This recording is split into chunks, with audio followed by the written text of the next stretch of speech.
But I'm not happy that Israel's going out now. There was one. প্রকাশ্যে গোটা বিশ্বের ক্যামেরার সামনে ইসরায়েলের বিরুদ্ধে এতটা ক্ষোভ এর আগে জানাতে দেখা যায়নি আমেরিকার কোনো প্রেসিডেন্টকেই।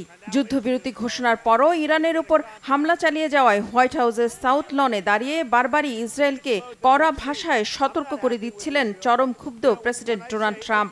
দুপক্ষের বিরুদ্ধে যুদ্ধবিরতি লঙ্ঘনের অভিযোগ এনে রীতিমতো অশ্লীল ভাষা ব্যবহার করে ইরান ও ইসরায়েলকে গালি দিতে শোনা গেছে মার্কিন প্রেসিডেন্টকে, যাকে বিভিন্ন গণমাধ্যম কৌতুক ভরে বোমা হিসেবে উল্লেখ করেছে।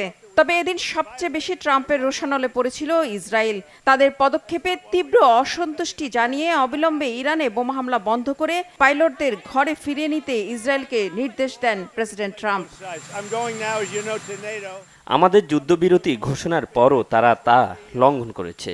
আমরা চুক্তি করার সাথে সাথেই ইসরায়েল বেরিয়ে এসে এমন বোমা ফেলেছে যা আমি কখনো দেখিনি। আমরা চুক্তি করার পরপরই ইসরায়েল যা করেছে তা আমার পছন্দ হয়নি। আমি ইসরায়েলের পদক্ষেপে খুশি নই। ইসরায়েল এখন মাত্রা ছাড়িয়ে যাচ্ছে। এদের শান্ত হওয়া উচিত। আমি ইরানের উপর অসন্তুষ্ট। দুই পক্ষই ঘোষিত যুদ্ধবিরতি লঙ্ঘন করেছে, কিন্তু আমি সত্যিই অসন্তুষ্ট ইসরায়েলের উপর। মূলত এই দুটি দেশ জানে না তারা কি করছে।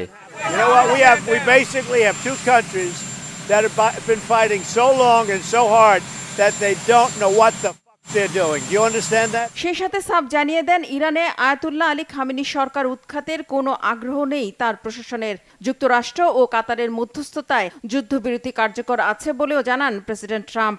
এরপরই টেলিফোনে ইরানে হামলা বন্ধ করতে ইসরায়েলের প্রধানমন্ত্রী বেনিয়ামিন নেতানিয়াহুকে সরাসরি কড়া বার্তা দেন মার্কিন প্রেসিডেন্ট। আর ট্রাম্পের সঙ্গে টেলিফোনে কথা বলার পরে ইসরায়েল নতুন করে আর কোনো হামলা চালায়নি বলে জানিয়েছে নেতানিয়াহুর কার্যালয়।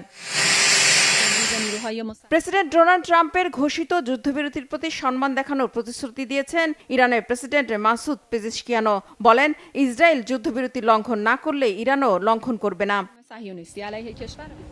প্রশ্ন উঠেছে, নাটকীয়তায় ভরা এই যুদ্ধবিরতিতে কোন পক্ষের জয় হয়েছে, ইরান নাকি ইসরায়েলের? বিশ্লেষকরা বলছেন, ইসরায়েলের প্রধানমন্ত্রী বেনিয়ামিন নেতানিয়াহু বারবারই খামেনি সরকারের পতন দাবি করে আসছিলেন, কিন্তু সংঘাতের পর ইসরায়েলের উপর মার্কিন প্রেসিডেন্ট তীব্র ক্ষোভ প্রকাশ করায় আর খামেনি সরকার উৎখাতের সম্ভাবনা নাকচ করে দেওয়ার মধ্য দিয়ে আদতে ইসরায়েলের পরাজয় হয়েছে, জয় হয়েছে ইরানের। ইরানের পরমাণু কর্মসূচি টিকে থাকার পাশাপাশি ভালোভাবেই টিকে থাকবেন খামেনি সরকার। ট্রাম্পের ভাষাতেই এমন ইঙ্গিত মিলেছে বলে মত বিশ্লেষকদের।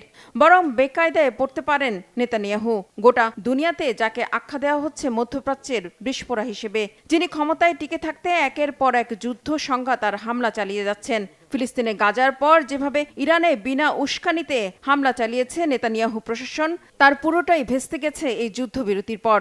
ঘরে বাইরে চাপ বাড়ছে নেতানিয়াহু সরকারের পতনের। এবার হয়তো আর ক্ষমতা টিকিয়ে রাখতে পারবেন না নেতানিয়াহু, ধারণা মধ্যপ্রাচ্যের নিরাপত্তা বিশ্লেষকদের। 13 জুন থেকে শুরু হওয়া 12 দিনের রক্তক্ষয়ী সংঘাতে ইসরায়েলের হামলায় নিহত হয়েছে 600-রও বেশি ইরানি নাগরিক, আর ইরানের পাল্টা আঘাতে অন্তত 28 ইসরায়েলি নাগরিকের মৃত্যু হয়েছে।